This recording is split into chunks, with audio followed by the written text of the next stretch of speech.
አንቺ ደግሞ እንግዲህ አታብጁ ማለት ነው። ለራስሽ ክብር ይኖርሽ። አንቺ በዚህ ሰዓት እሱ ጋር ስትሄጂ ምን ሊያስብ ይችላል? ልትለምነኝ መጣች፣ ልትለማመነኝ መጣች፣ በቅናት አብዳን የመጣችሁ ነው የሚለው። ይህን ደግሞ ማሰብ አለብሽ። ለራስሽ ደግሞ ክብር ሊኖርሽ ይገባል ማለት ነው። አይደለም ሄደሽለት እዚህም ሆነሽ እንኳን በቅናት እያበደች ነው የሚለው። አሰላሙ አለይኩም ወራህመቱላሂ ወበረካቱ። ሩታ ኩርፍቱ መሄድ የለብሽም። ምክንያቱም እሱ ላይፉን እየቀጨ ነው። ህግ ባለበት ሀገር አንቺ በእግርሽ የምትለምኝበት ምንም አይነት ምክንያት የለም። ህግ ቦታ ትሄጃለሽ። ከዛ በኋላ ህግ እንደሚያስተካክል ያስተካክል። ወዶ ሳይሆን ለግዱ ይፈታሻል። ይሄ ግን አንቺ እሱን ናፍቆሽ ለማየት ወይም ለሆነ ነገር እንደዛ ነው የሚመስለው ማለት ነው። አንቺ ኩርፍቱ ድረስ ሄደሽ እሱን ልታስፈርሚው ይመጣል እኮ የትም አይሄድብሽም። ሳ ይሄ ደግሞ አንቺን እልህ ምናምን የሆነ ነገር ለማድረግ እንዳሰብሽ ነው። ተረጋግተሽ እዚህ ሲመጣ እምቢ ካለ ህግ አለ። በህግ እሱን ማስፈረም ትችያለሽ ማለት ነው። ሌላ ጣጣ ውስጥ ለምን ትገቢያለሽ? እዛ ሄደሽ ሄርሜላ አፏ እንድትከፍትብሽ ነው። ያቺ ቆሻሻ አፏ እንድትከፍትብሽ ነው። ያቺ ክፍታፍ አፏ እንድትለቅብሽ ነው። ለራስሽ ክብር ይሆንሽ። ራስሽን አስከብረሽ ቁጭ በይ። ራሱ መጥቶ ይፈርማል ማለት ነው በራሱ እጅ። አንቺ ሳትሄጂ ቤትሽ ድረስ መጥቶ ይፈርምልሻል።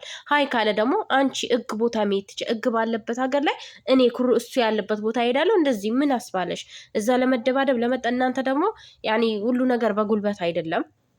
ሁሉ ነገር እሱን እንዲገለዋለን ምናምናም ሳይሆን በስነ ስርዓት አግባብ ባለው መንገድ ነው ማስፈረም ያለባችሁ። የምር ለእሷ አዝናችሁ ከሆነ እሷ ከሱ ህይወት እሱ ከእሷ ህይወት እንዲወጣ ከፈለጋችሁ በጉልበት እገለዋለሁ ፍንጥርጥዝ በማለት ሳይሆን እናንተ የሆነ ቀጭኑ ልጅ ማለት ነው ሁሌም የሆነ ቡግ ትላለህ። የሆነ ለመደባደብ ምናምን ትቾክላል። ተረጋግተ ነው ማሰብ ያለብን። ምክንያቱም አልፈርም ማለት ይችላል፣ ግን ህግ አለ። እናንተ ነገሮች ሳትገቡ ድብድቦች ሳትገቡ በህግ መጨረስ ትችላላችሁ ማለት ነው። እና ሩታይ ለራስሽ ክብር ይኑርሽ፣ እኔ ምለው ማለት ነው። ለራስሽ ክብር ይኑርሽ። በቃ ምንድን ነው ይፈርማል፣ ይመጣል እኮ የትም አይሄድም። ተውሾ አይደለም ከተውሾ እስከሚፈርምልሽ ድረስ መጠበቅ አለብሽ። የታገሱት ነገር ፍሬ ያፈራል። የቾከሉ በአንዳንድ ጊዜ መቾከል ራሱ ዋጋ ያስከፍላል። እና ተረጋጊ፣ አቾኪ ወደዛ ለመሄድ አቾኪ። በቃ እዛ መሄድ የለብሽም። እኔ እንደኔ ሀሳብ ነው፣ የሌላችሁን አላውቅም። እዛ መሄድ የለብሽም። ምክንያቱም እዛ ስትይ አይደለም ሄደሽ ሳትሄጂ እንኳን ልጁ እኮ እኔ በቃ እንዴት ራሱን እንደ ምንድን ነው የሚያየው? እንደ ምንድን ነው ስሙ? ይሄ እንደ ደንበል ህንፃ ነው የሚያየው ራሱን ማለት ነው። በጣም ነው የሚክበው። ስለዚህ የሆነ ማቅሬት የሆነ እግር ማለት ነው። እና ስለዚህ አንቺ ተረጋግተሽ አስቢ። ተረጋግተሽ ሁሉንም ነገር ለመወሰን ሞክሪ። እነሱ መምጣታቸው አሪፍ ነገር ነው። ብቻሽን መሆን የለብሽም። ግን ወደ ኩርፍቱ መሄድ ደግሞ የለብሽም። እነሱ ከቻሉ ይዘው ሄደው ያስፈርሙት። አይ አልፈርም ካለ ደግሞ ህግ አለ፣ በህግ መጨረስ።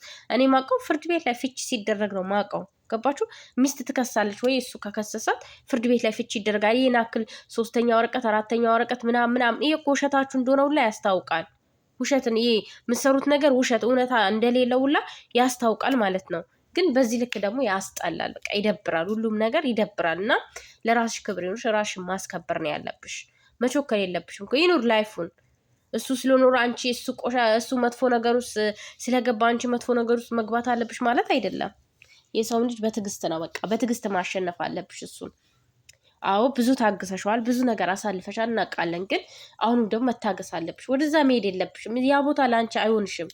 ምክንያቱም ክብር ያላት ሴት እዛ ቦታ አትሄድም። እነሱ ያሉበት ሁኔታ ቦታ ለማየት አትሄድም። እዛ ጋር ያሉት እንዳለ ክብር የሌላቸው፣ ክብር የማያውቁ፣ ለራሳቸው ክብር የሌላቸው፣ ለሰው ክብር ፈጣሪያቸውን የማይፈሩ ናቸው። እዛ ጋር እንዳለ የተሰው ፈጣሪ ራሱ ያላቸው አይመስሉኝም። እምነት አልባ ናቸው እነዚህ ማለት ነው። ማለት እምነት የሌለው ሰው አለ የፈለገውን አድርጎ የሚኖር እንደዛ አይነት ሰዎች ናቸው። ስለዚህ ከእንደዚህ አይነት ሰው ጋር ደግሞ አንቺ መመደብ የለብሽም ማለት ነው። ምክንያቱም ጨዋ ስለሆንሽ ማለት ነው፣ ምርጥ ስለሆንሽ ስለምናቅሽ። እና ብሩክ ማነው ስሙ ሁለት ወንድሞች ያልሻቸው ማለት ነው። አትቾክሉ እናንተ። ማንም ማንንም አይገልም፣ ማንም ማንንም አይደበድብም።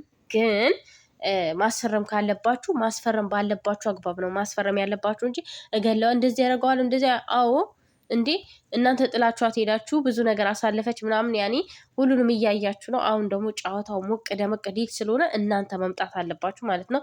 የሩታዬን ወንድም ደግሞ አይተነዋል ባለፈው። እና እናንተ ታናናሾች ናችሁ።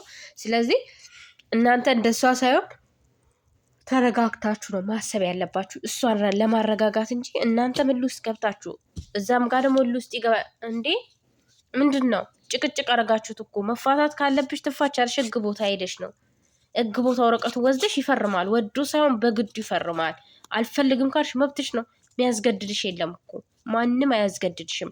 አልፈርምም ቢል ራሱ አልፈታሽም ቢል ራሱ መፍታት ትችያለሽ፣ ህግ ቦታ ላይ ማለት ነው። ህግ አለ እኮ ኢትዮጵያ ውስጥ። ህግ የለም እንዴ ወገን? ህግ የለም ኢትዮጵያ ውስጥ? እንዴ ህግ ቦታ ህግ ይዘሽ ሄደሽ እኮ ማስፈረም ትችያለሽ። አንድ ፖሊስ ይዘሽ ሄደሽ ማስፈረም ትችያለሽ። ይሄ ለአንቺ በቂሽ ነው ማለት ነው። አንቺ እውነት ቆርጠሽ ከሆነ ይህ ወረቀት ፈረደበት። በነገራችን ላይ ቆርጠሽ ከሆነ ማስፈረም ትችያለሽ። ይህን አክል ደብረ ዘይት ድረስ መሄድ የለብሽም። እሱን ተከትለሽ መሄድ የለብሽም። ይህ የሚያስመስለው ቅናት ነው ማለት ነው። አንቺ ደብረ ዘይት አራስ ሴት እንዴት ነው ደብረ ዘይት ድረስ ይሄዳል? በእርግጥ ያው መፋታቱን ባታስቢው ከአንቺ ጋር ያኔ አብቅቷል ብለሽ ባትናገሪ ኦኬ። ግን አሁን አብቅቷል ስላሽ በቃ ያበቃ ነገር ስለሆነ ማለት ነው እሱ ራሱ በራሱ እጅ መጥቶ ይፈርምልሻል። ምክንያቱም እዛ ጋር እያሳለፈ ያለው ነገር ስላለ በራሱ እጅ መጥቶ ይፈርምልሻል። ስለዚህ የኔ ውድ እዛ ድረስ መሄድ የለብሽም። በቃ ስህተት ነው። ወደዛ መሄድ የለብሽም። ለመሽኝ እንዲመጣች ተቃጥላ ነው ቅናት አቃጥሏት ነው ምናምን እያለ እሷም ልታላግጥብሽ እሱም ሊያላግጥብሽ ቦታ መስጠት የለብሽም ማለት ነው። ስለዚህ ለራስሽ ክብር ይኑርሽ፣ ራስሽን አክብሪ። አንቺ ራስሽን ስታከብሪ ነው እነሱ አንቺን ሊያከብሩሽ የሚችሉት። እዛ ጋር አንቺ ስትሄጂ አፋቸው ባለጌ፣ ያቺን ባለጌ ያለች ስንት ነገር አለ እና ያን ነገር እንዲያደርጉብሽ እንዲፈነጩብሽ መፍቀድ የለብሽም። ራስሽን መጠበቅ አለብሽ። በቃ ራስሽን ነቃ አርግሽ፣ ነቃ ደንገጥ በይ እንጂ ሩታዬ፣ ነቃ ደንገጥ በይ። እንደውም ሳትፈርሚለት አንቺ ማድረግ ያለብሽን ታውቂያለሽ። ሴት ልጅ እኮ ብላተኛ ናት። ማድረግ ያለብሽን ታውቂያለሽ፣ አድርጊ። ከዛ በኋላ ራሱ መጥቶ ፈርማለሁ ይልሻል። ገባሽ? ስለዚህ ፈርማለሁ ይልሻል። ስለዚህ አንቺ ወደ ኩርፍቱ መሄድ የለብሽም ብዬ ነው ማስበው። እነሱ እስከ ጭራሹም እነሱ ራሱ መሄድ እኮ የለባቸውም፣ አይጠበቅባቸውም መሄድ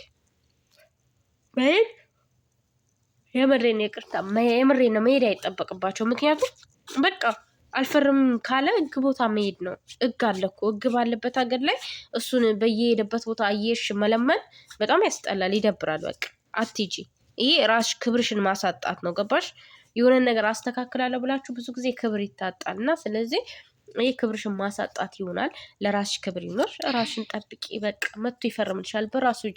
ከኤርሜላ ጋር ፍቅር ከጀመሩ መቼም ሳይፈርም መቼም ፍቺ ሳይፈጽም ያገባታል አያገባትም። ምናልባት ሊጠቀምባት ሊሆን ይችላል። ሰሞኑ አንቺ ከሱ ከተለየች ስለቆዩ ምናልባት ሊጠቃቀምባት ይችላል፣ እቃ ስለሆነች ማለት ነው። ስለዚህ አንድ ባለትዳር ወንድ ያኔ አብዛኛ ጊዜ ያልሆኑ ነገሮች የሚያደርገው ከሚስቱ ጋር ሳይሆን ከሚወዳት ሴት ጋር ሳይሆን ከማይወዳት ሴት ጋር ነው። ገባችሁ?